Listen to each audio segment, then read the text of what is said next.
Welcome to Mindshock. This is Bruce McGuire. And Maxwell Powers. We have another Bigfoot episode for you today.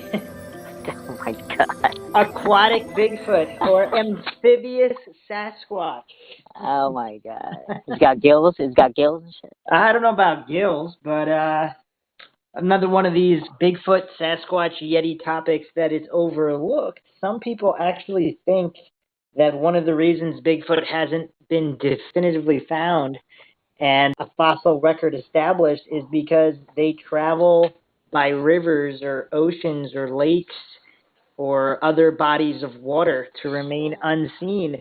And before you write this off as silly nonsense, there is, of course, the aquatic ape theory, which we'll be getting into, which is a somewhat controversial theory in human evolution where the ape actually was forced to become an aquatic mammal for survival, and we'll be getting into that as well. Huh. But first of all, what do you think right off the bat? Aquatic Bigfoot, yay, nay? Nay, because I haven't heard of witnesses. Well, at least maybe you can tell me, but I haven't heard of witnesses where they saw a Bigfoot that was wet. Oh, well, we'll be getting to many first-hand accounts of aquatic Bigfoot. Oh shit. But yeah, thanks for joining us again. And in typical Mindshock fashion, we will be dissecting this theory thoroughly. And of course, if you like our podcast, you can donate to our PayPal and check out our social media sites. Subscribe on our YouTube channel if you haven't already.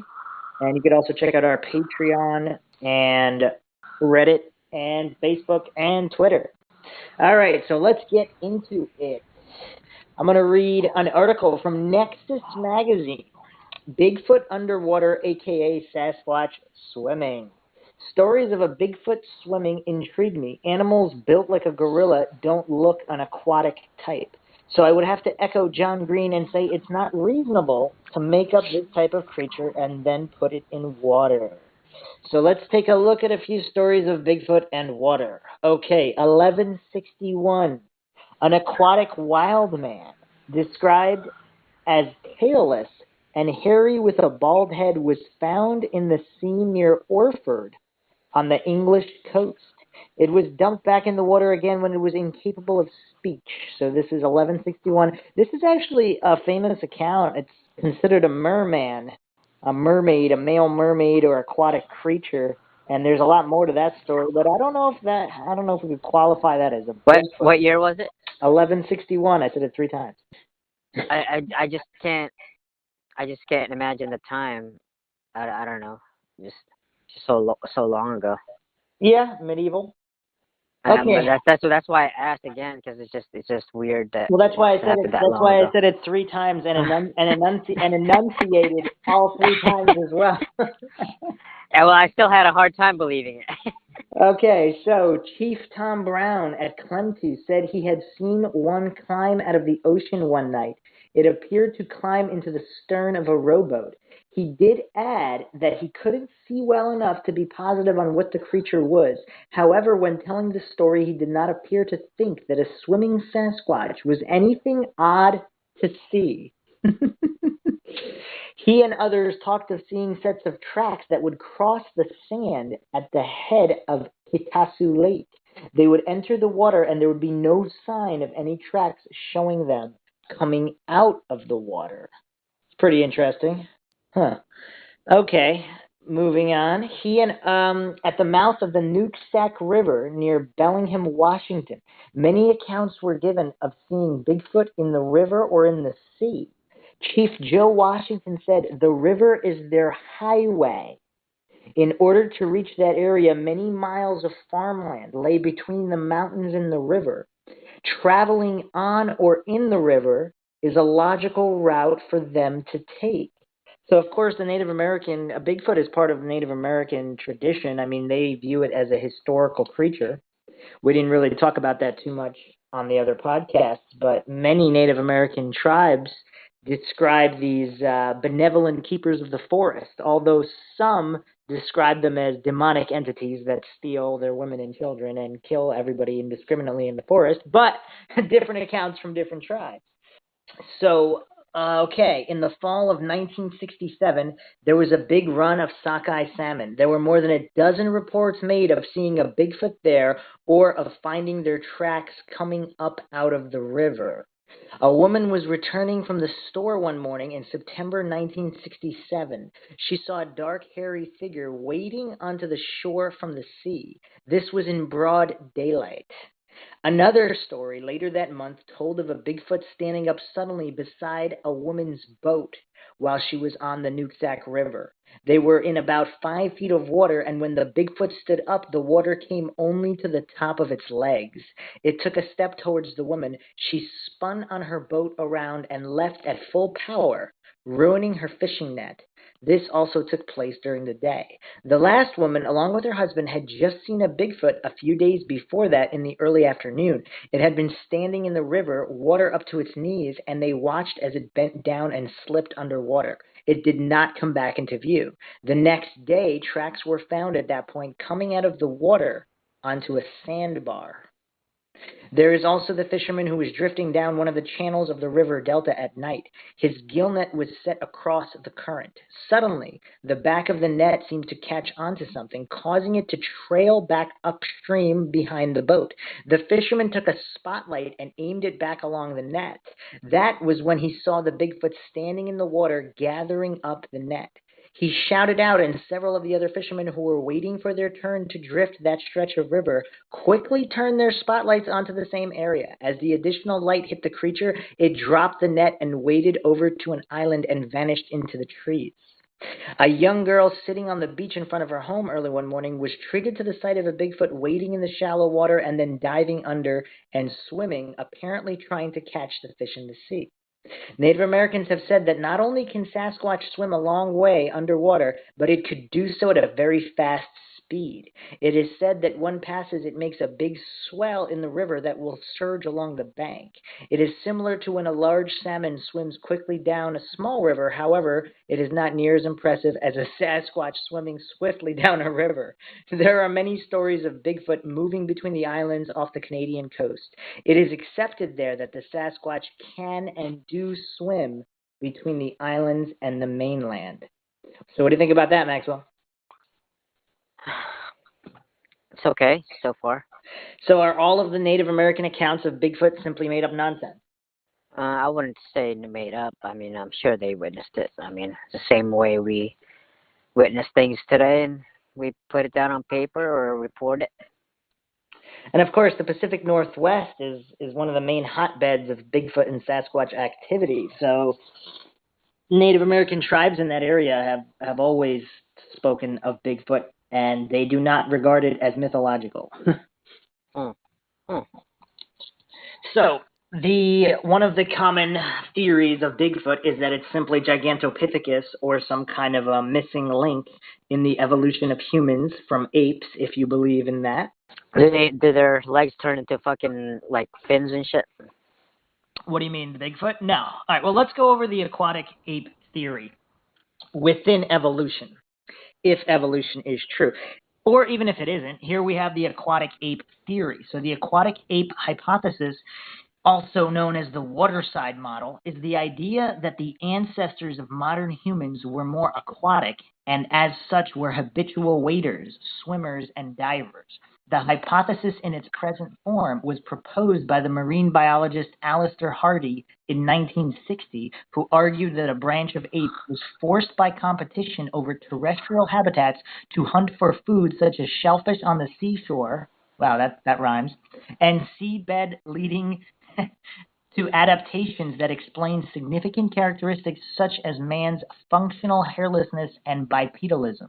This proposal was built upon by Elaine Morgan, who added feminist criticism in opposition of the male image of the mighty hunter, being presented in popular anthropological works by Raymond Dart and others, while her 1972 book, The Descent of Woman, was very popular with the public, it attracted little attention from scientists, and those who did comment complained that there was no way of testing hypotheses about soft body parts and human habitats in the distant past. Morgan removed the feminist content in several later books, and her ideas were discussed at a 1987 conference devoted to the idea. Her 1990 book, Scars of Evolution, received some favorable reviews, but the thesis was subject to scathing criticism from the anthropologist John Langdon in 1997, who characterized it as an umbrella hypothesis and argued that the hypothesis is not more parsimonious than simply rejecting the hypothesis. The hypothesis remains highly controversial and is generally more popular with the lay public than with scientists. So this is from Wikipedia I'm reading now, so obviously they're laying the propaganda on pretty thick. But though much of the mainstream academic community ignored or derided the initial proposal, academics in the last 15 years have conducted research, at least in part inspired by the aquatic ape hypothesis. Scientists supportive of the aquatic ape hypothesis have published research that indicates that at some point in the last 5 million years, humans became dependent on essential fatty acids and iodine, which are found in abundance in sea resources. Efficient function of the human brain requires these nutrients. Okay, so some interesting points there. So, well, first of all, just quick to touch upon this. So the mainstream academics or whatever, whenever the majority agree on something, they're usually wrong.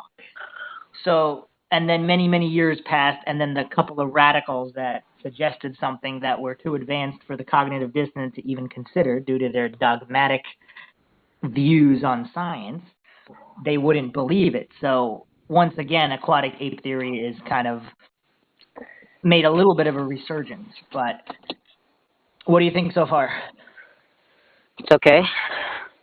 That's it. Interesting. It's interesting. I just want to see. I want to hear more stories. Like I don't know. I was fishing and this face came out and ate my fish or some shit like that. I want to hear that. Well, before we get to that, I just wanted to lay the groundwork for the hominid possibility, where if Bigfoot of the forest is an ancestor of humans, the missing link in evolution, which again, in order to believe in evolution, there's supposedly a missing link. So man can't jump directly to ape. There would have to be something in the middle, and there is no fossil record of a missing link. So again, the evolution theory has a lot of holes. So, just pointing that out.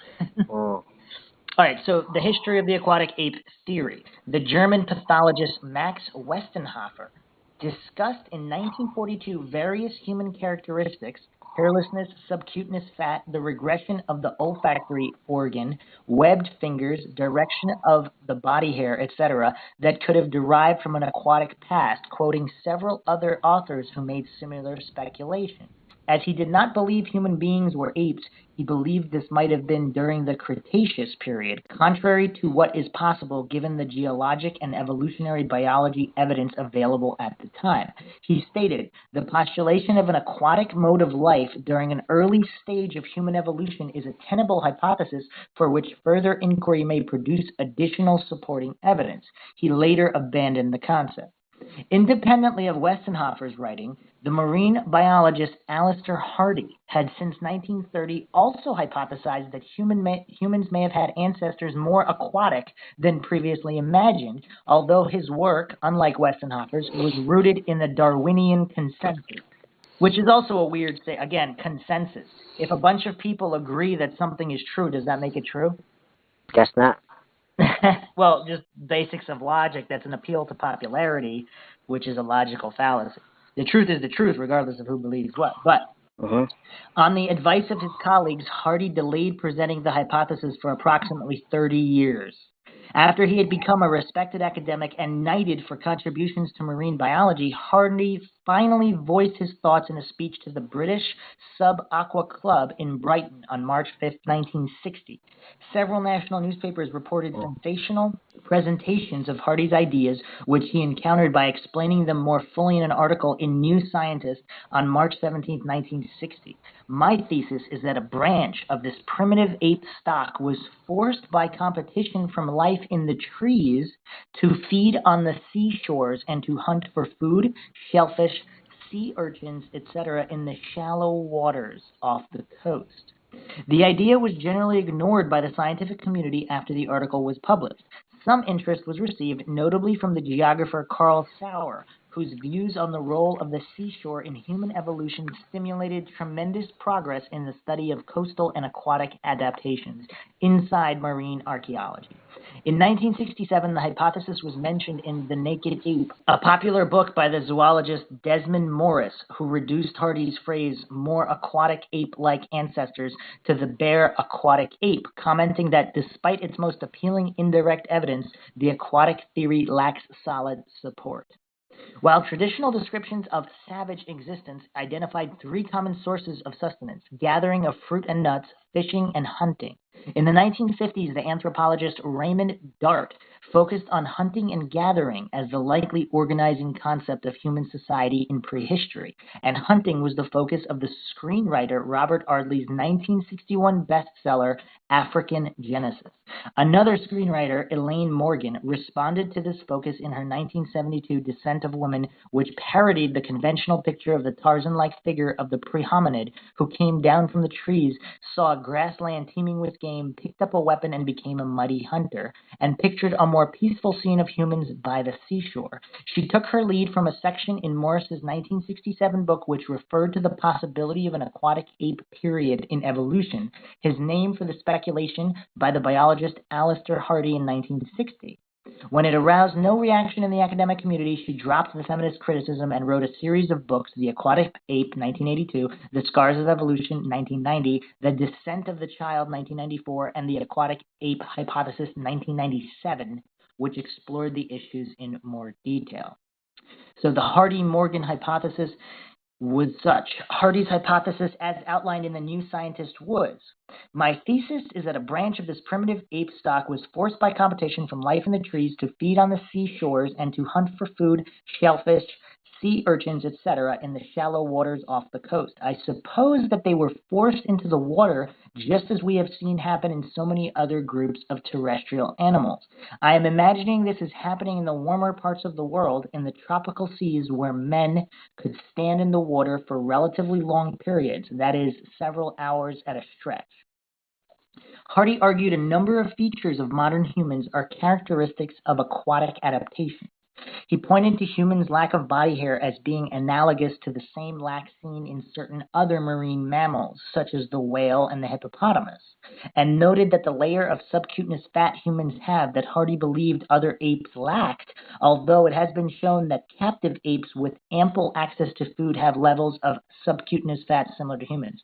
Additional features cited by Hardy include the location of the trachea in the throat rather than the nasal cavity, the human propensity for front-facing copulation, tears, and eccrine sweating, though these claimed pieces of evidence have alternative evolutionary adaptationist explanations that do not invoke an aquatic context. Hardy additionally posited that bipedalism evolved first as an aid to wading before becoming the usual means of human locomotion, and tool use evolved out of the use of rocks to crack open shellfish. These last arguments were cited by later proponents of the aquatic ape hypothesis as an inspiration for their research programs. Morgan summed up her take on the hypothesis in 2011. Waterside hypotheses of human evolutions assert that selection from wading, swimming, and diving and procurement of food from aquatic habitats have significantly affected the evolution of the lineage leading to Homo sapiens as distinct from that leading to Pan. So, wading and bipedalism. After reviewing 30 different explanations of bipedalism, evolutionary biologist Karsten Niemitz proposed a shore dweller hypothesis of wading, although distancing himself from the aquatic ape theory. He records 10 monkey and ape species, including chimpanzees and gorillas, who have been observed wading on 2 feet. Niemitz's hypothesis places the wading bipedalism of hominids as occurring in the late Miocene. Other researchers, including aquatic ape hypothesis proponent Algis Koulioukas, performed experiments to measure the comparative energy used when lacking orthograde posture with using fully upright posture. Although it is harder to walk upright with bent knees on land, this difference gradually diminishes as the depth of water increases and is still practical at thigh-high water. In a critique of the Aquatic Ape Hypothesis, Henry G. questioned any link between bipedalism and diet. G. writes that early humans have been bipedal for 5 million years, but our ancestors' fondness for seafood emerged a mere 200,000 years ago. So again, all of this is basically conjecture and guessing, but it is interesting to think about. Like, imagine an ape in the water. Like, you know how they're hunched over? Yeah. Well, they'd be able to stand a lot straighter in water. So that's pretty interesting. I hadn't really thought about the aquatic ape theory too much, but that's one of the biggest pieces of evidence, I think, that could does grandma and grandpa able to stand straighter in the pool? I guess, yeah, because there's more support. Because they're more buoyant in the water, so there's less weight that you have to support yourself. I'm not sure what that has to do with ape posture. Because I have I don't know. I don't know. There's a lot of exercises for senior citizens that's in a pool, so I guess it helps with their backs and shit. All right, let's go over food sources, nutrients, and brain size. In their 1989 book, The Driving Force, Food, Evolution, and the Future, Michael Crawford, together with co-author David Marsh, wrote about the connections they saw between nutrition and human evolution, and in particular, claimed that the omega-3 fatty acids were vital for the development of the brain. A branch of the line of primitive ancestral apes was forced by competition to leave the trees and feed on the seashore. Searching for oysters, mussels, crabs, and crayfish, and so on, they would have spent much of their time in the water, and an upright position would have come naturally. Crawford and Marsh argued that the norm of brain sizes seen in small and aquatic mammals is similar to humans, and they further opined that other primates and carnivores had lost relative brain capacity, although the relationship between brain size and intelligence is not isomorphic. Reviewing their book for the New Scientist, biologists Caroline Pond and Colby were highly critical, saying that the work provided no significant new information that would be of interest to biologists, and that its style was speculative, theoretical, and in many places so imprecise as to be misleading. Nobody wants to switch up the status quo. So weird how so many scientists are just so closed to new theories. According to Crawford, the evolution of a large brain on the savannas of Africa was impossible. The only way it could have happened was with the resources of the marine food web, which initiated the growth and development of the brain in the first place. A group of evolutionary nutritionists and paleontologists led by Cunan, Stewart, and Crawford published works arguing a correlation between aquatic diet and human brain evolution in their shore-based diet scenario. Acknowledging the Hardy-Morgan's thesis as a foundation work of their model, they describe problems in landlocked communities as being supportive of aquatic ape hypothesis and reports of cretinism in the Alps since the 18th century and widespread goitres in parts of Africa, which is only prevented by the addition of iodine to diets. According to Cunan, without the availability of iodized table salt, non-coastal habitats do not provide foods rich enough to meet human iodine requirements. Evidence supports aquatic food consumption in Homo as early as the Pliocene, but its linkage to brain evolution remains controversial. What has been lacking has been the paleontological evidence that early humans consumed fish in significant amounts earlier than tens to hundreds of thousands of years ago. Part of the problem has been the avoidance of taphonomic bias by researchers. Most hominin fossils occur in marginal lacustrine environments, and the presence of fish remains is therefore no proof of fish consumption. Fish bones often decompose so that special tests are required to detect them. The archaeological record of human fishing and coastal settlement is fundamentally flawed due to post-glacial sea level rise. So basically, it's very difficult to prove any kind of connection with diet. One more thing with this, diving behavior and performance. Aside from working as a professor, Shagate is also an experienced scuba and freediver whose research centers around human diving abilities. She suggests that such abilities are consistent with selective pressure for underwater foraging during human evolution, and discussed other anatomical traits speculated as diving adaptations by Hardy and Morgan.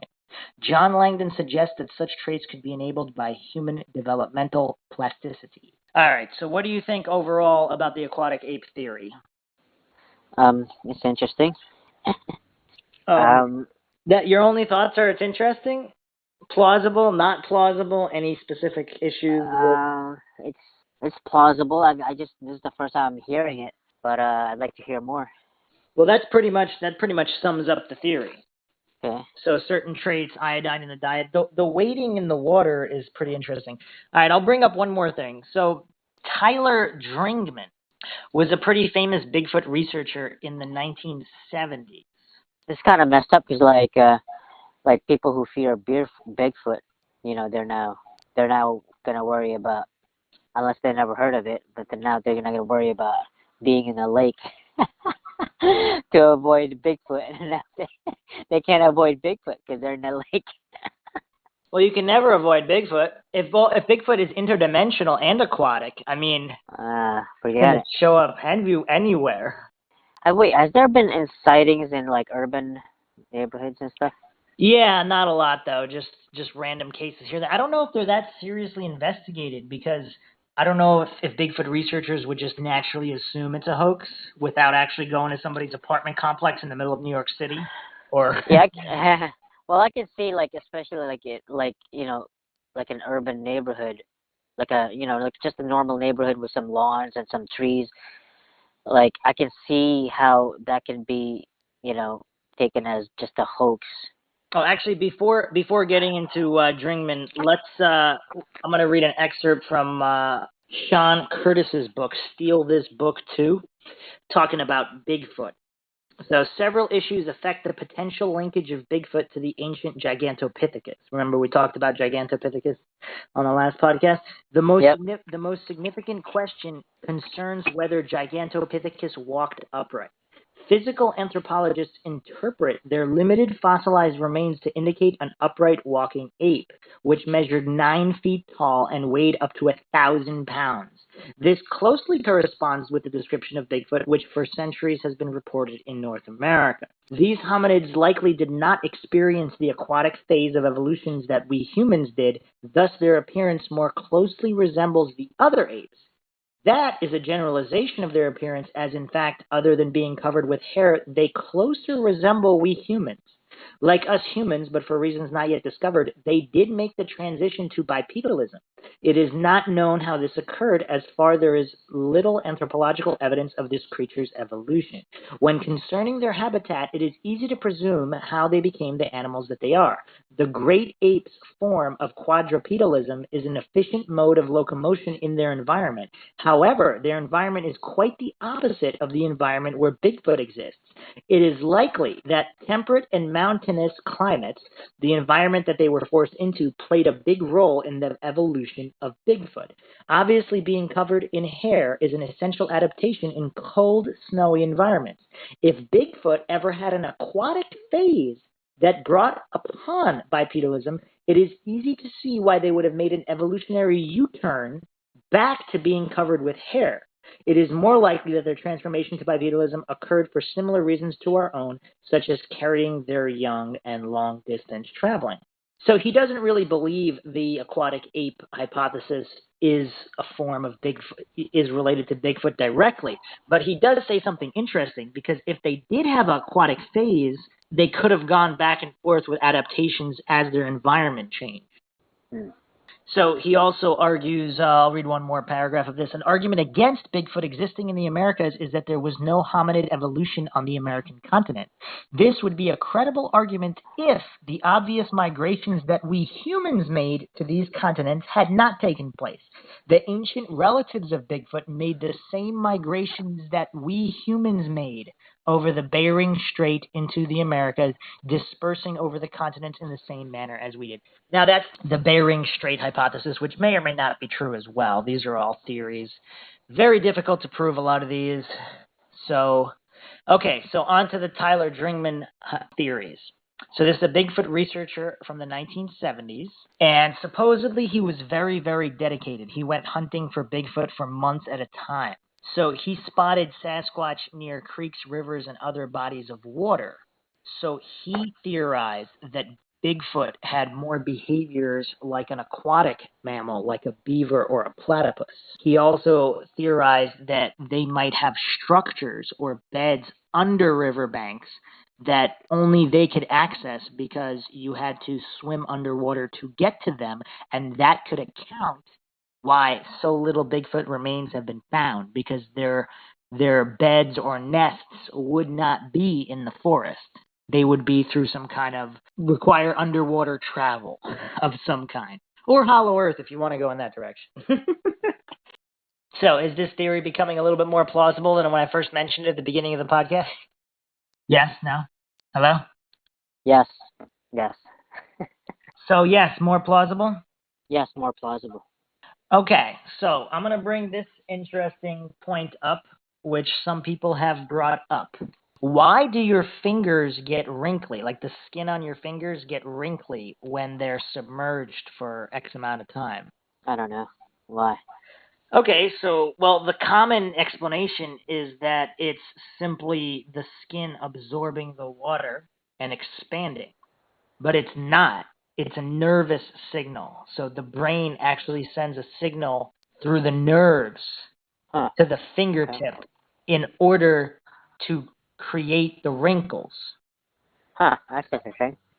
Yeah. So it has more like grip. Exactly.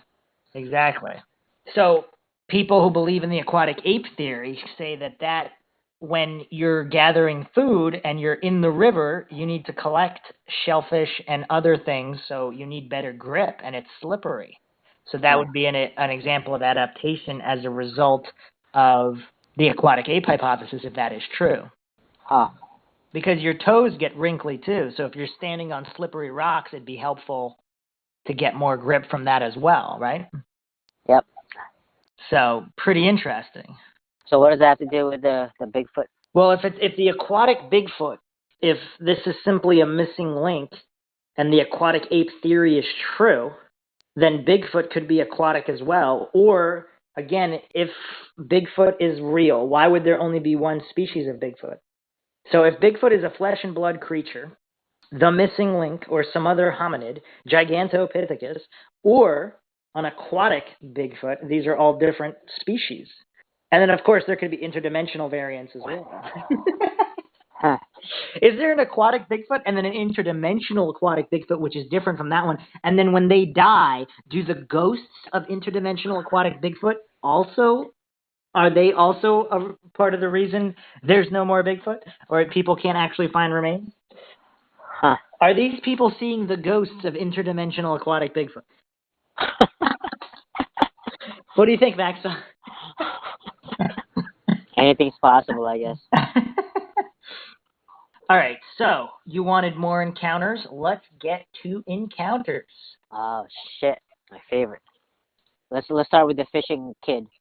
Boy fishing. Bigfoot came out, ate the fish, looked at the boy, and ate him up. Nothing, huh? Okay, so Lisa Shiel. Oh shit. Had personal interactions with Bigfoot. Okay. So she outlined a very interesting story. So this is from Backyard Bigfoot, the true story of stick signs, UFOs, and the Sasquatch. So, nobody told the hairy hominids they were apes. Since the dawn of their species, they have behaved in decidedly un-ape-like ways. Researchers who wanted to plant them in the primate garden never asked the hairy hominids how they feel about it. Maybe because they know they wouldn't like the answer. We can yell, "Act like an ape, you insolent dolt," until we pass out from oxygen deprivation, but the hairy hominids will refuse to obey. In what ways do they act unape-like? Apes don't swim, for one. Hairy hominids do. In the 1830s, reports emerged from the area around Fish Lake, Indiana, of a 4-foot-tall wild child loitering in the vicinity and swimming in the lake.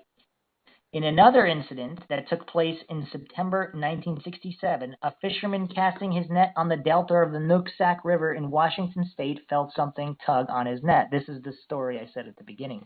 A moment later, something began dragging his net upstream. When he shined his flashlight at the thief, he saw a hairy hominid in the river hauling in the net. The witness hollered, which drew two nearby fishermen to him. All three watched as the creature waded toward a nearby island where it vanished into the trees. Witnesses observed the Lake Worth monster of Texas swimming to an island, while the Sister Lakes monster of Michigan left tracks that disappeared into a pond. In 1970, at Priest Lake in Idaho, a hairy hominid swam across the lake in full view of two fishermen. The creature kept its arms underwater so the men couldn't tell what method of swimming the hairy hominid used. They didn't know if it was breaststroke. Maybe Bigfoot can dog paddle. Hey, you never know. If you want to limit the wake you stir up so as to avoid detection in as much as possible, dog paddling will serve you well. Maybe we should rename it to Bigfoot paddling. Huh. Okay. So on the website Today in Bigfoot History, there's the story of William Drexler's campsite, which overlooked Phantom Ship Island. He had just finished sausage and egg breakfast and was smoking his morning pipe just looking out over Crater Lake, Wyoming. That is when he noticed something moving on Phantom Ship Island. For those who may be wondering, Phantom Ship Island is a small, craggy island on Crater Lake that takes its name from its ghost ship-like appearance, which is particularly noticeable when the mist hovers low and thick. The story continues. What Drexler saw was a brownish-gray Bigfoot, obviously soaking wet, stretching out on some rocks near the water's edge. Stretching out? Yeah, like drying himself off, stretching out. Oh, that's funny. That's cool. Drexler got out his binoculars. It took him a minute or two before he was able to get a good bead on the moving figure. What Drexler saw was a brownish-gray Bigfoot, obviously soaking wet, stretching out on some rocks near the water's edge. The creature was luxuriated. Drexler watched the creature for a while lounge in the sun. Then, after a bit, Bigfoot climbed to the other side of the island, and Drexler lost sight of it. Drexler told his friends about the encounter, but his friends convinced him that Bigfoot was a terrible swimmer, and he must be mistaken about what he saw. To this day, Drexler remains confused about the whole scene. So this is 1948, Upper Crater Lake. That's pretty funny. So his friends think that Bigfoot is real, but for some reason, Bigfoot can't swim. Huh. I mean, are they experts in Bigfoot or something? I mean, when they, it's weird. I'm trying to imagine Bigfoot swimming. Like, what's that style? Is it freestyle? The right left arm sequence. What do you call that type of swim? Anyway, is that unnatural for a human to swim like that? If you throw anyone in the lake, would humans naturally swim? I guess some people would. I don't know. Because I know a lot of people learn to swim. I mean, breaststroke seems very unnatural, but... Yeah, but it seems like breaststroke would be, less natural than the right-left, the freestyle. Is that the freestyle? I think that's freestyle. I guess the freestyle is, I don't know, man. I don't think, I think if you threw me in the water, like if I never learned how to swim, I'd probably just drown. Cause I remember learning, like when I was a kid, I had to learn how to swim, and my mom took me swimming lessons, and I didn't, like, I don't know, like I was in the, like my face was in the water, and like I had to like breathe out into the air, like turn my face, and then actually breathe in, and then blow it out as I faced the water, and then move my left arm, and then like it was a weird, like, coordinated, you know. It was a weird coordination, like when you're 5, 6, 7, or whatever it was. I forget how old I was. Probably 7, I think. Freestyle, basically, the official definition is any style other than backstroke, breaststroke, or butterfly. So yeah, pretty much what you're talking about, one arm at a time. But I'm thinking, I'm giving it credence too, but just because like if you throw a dog into a pool, I would say 100% know how to swim. They just paddle their. Yeah. They you know what I mean? Every dog swims. You know what's weird? I haven't seen a dog actually. I've seen one dog drown, but it wasn't a dog. It was like a little puppy. My brother who was like 3 years old put it in like a bathtub, and then the puppy drowned. That's But a horrible story, Maxwell. I know, but like he didn't know. He was like 3 or 4, and he was like teaching him how to swim, and then I don't know. That's terrible, man. You just traumatized me. That's horrible. He was 3. He had no idea what he was doing. Yeah, but that's still horrible. Yeah, it is horrible. For the dog. Like for the dog, and we always like told these stories. Well, actually, for him too, that must have been traumatizing because obviously he didn't mean to kill. He was trying to teach the dog how to swim, and then it dies. Like that's terrible. That's terrible. Yeah, he felt bad. So, do you think Bigfoot swims backstroke or butterfly, or just freestyle? Well, I think breaststroke. Well, I don't know. I mean, it depends, like how the. Can you imagine a Bigfoot doing like a backstroke, like on his back? Yeah, it's actually, you know, over time, if they do swim, eventually they probably have to swim backwards if they're carrying food or something, or like, I don't know. All right, so here's this other account, very strange account from Ketchikan, Alaska.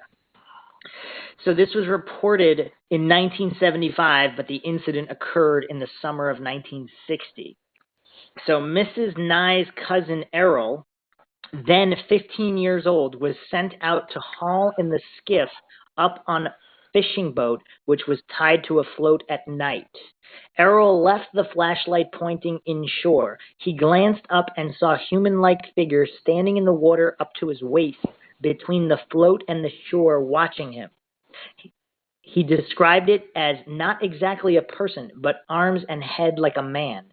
The creature was grayish-white all over and had big, round, beady eyes.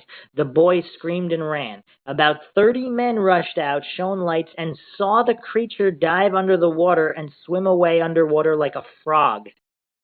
Arms forward overhead and legs doing a frog kick. So it's kind of like breaststroke. Frogs kind of swim like a breaststroke. Oh, man, that's crazy. That's funny. So what do you think? Over 30 witnesses? I mean, it'd be interesting to interview all of them because, like, all of these accounts, like secondhand accounts, they're so difficult to verify. What year was this one again?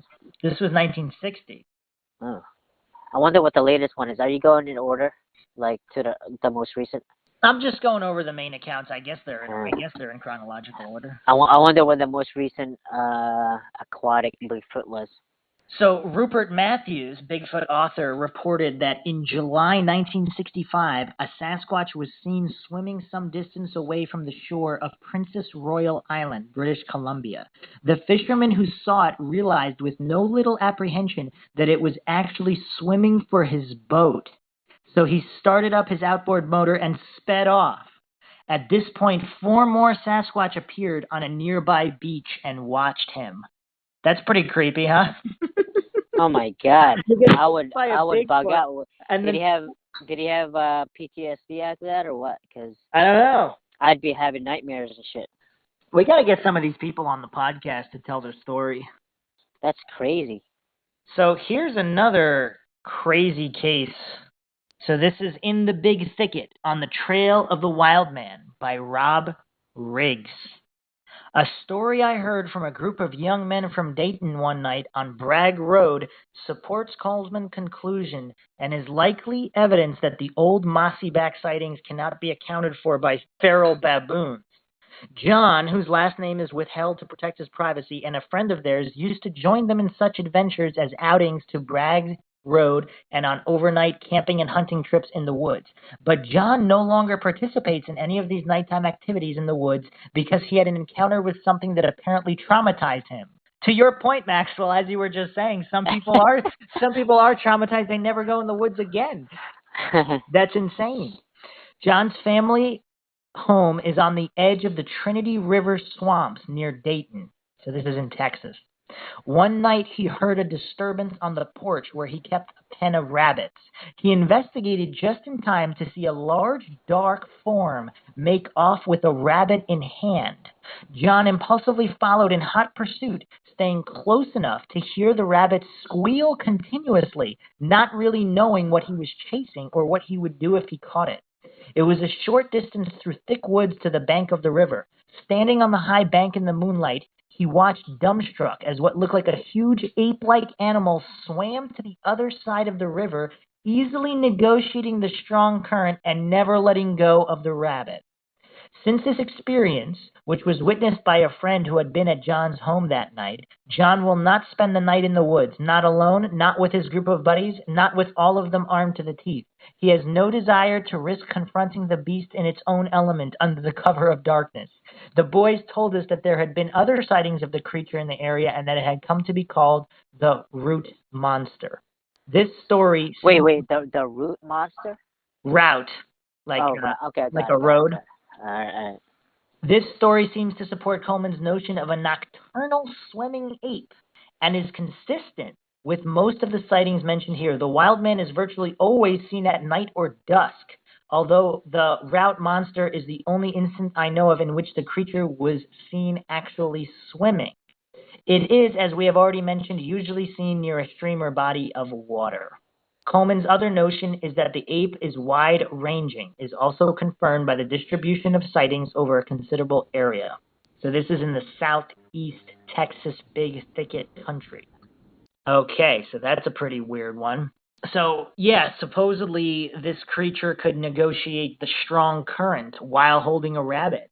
But then again, if Bigfoot or Sasquatch is that huge and is also a very good swimmer, I mean, with that kind of weight and muscles, it would be able to swim really, really fast. Again, that could account for it escaping many times from hunters or whatever. I still think the interdimensional hypothesis is possibly the most likely, although all of these could be true. If there's an interdimensional version of a regular bear, does that mean that physical bears don't exist? They could both exist, right? Yeah. All right, so here, the most modern sighting. March 2007. Oh, shit. That's like post-Mora. Yeah. Humboldt County, Trinidad, California, winter 2007. So this is the account. We thought you would want to document or make note of a rumored sighting of some big feet that most times stay together as in like a family or friendly group. Sometimes the local stories carry some truth. The general area of these sightings is Trinidad coastline, California. I walked it once. I don't think I can walk it again with an investigator, but another old fellow we talked to, a local there on the beach, said this group of big feet swims between Trinidad Head Rock on the lighthouse side, north to Flatiron Rock frequently, sometimes apparently with sea lions. Fishermen have seen them and they have been watched with binoculars from the cliffs, or so this guy said. He didn't seem to be a storyteller, but a nice old fella. 3 have been seen this winter swimming or fishing in that area. The cold water doesn't seem to bother them, and nobody seems to know exactly what they are doing out there. The man said they seem to know when the park is closed, come ashore when there is no foot traffic, but where they go from there, nobody knows. We were told the locals do not want people bothering them. The native folk are superstitious about disturbing the Bigfoot and usually deny their presence if they don't know you. But we heard they were seen this winter in groups of at least 3 individuals. The 3 of them are black, well-built, and very leery of people. The biggest one appears to lead the way to and from, and that one is a real huge, he said. But precise height I do not know. It is not possible to say when seeing them through binoculars. I guess, he said, just huge. The other 2 follow the lead of that big one. I guess the locals see them mostly in the water. One person said they probably come ashore after dark. Do you have any other reports from this stretch of beach? We thought there was more than fish there. There must be some food source or something that keeps them out on those islands offshore. The man said there are sea caves on the west side of Trinidad Head Rock. There may be caves on the other rock formations. The side of Trinidad Head where the lighthouse is has steep cliff overhangs, some caves supposedly mid-cliff, some are accessible by sea only. We were told that seagull eggs are abundant certain times of year. This and mussels might be one attraction for the Bigfoot creatures. Also perch, black rockfish, smaller lingcod, and cabezon. There is no shortage of rockfish, but we think the remoteness of these caves and the inaccessibility by humans may play a bigger part in why they seemingly hang out between these two rocky outcroppings. If this is why they are out there, they must be excellent fishermen, divers, swimmers, and climbers. Good luck. If you hear anything, please get back to us. This is the Goldie family. Story is being followed and investigated by Anna Jans, formerly with the Forestry Service, whose ancestry dates back to early Portuguese and Wilcut Native American roots. Her Native American family and the locals told her there is a long history of Sasquatches who moved down from the mountain forests with the elk herd. The region there has forest cover that extends over the coastal highway right down to the beach, and they move in that area.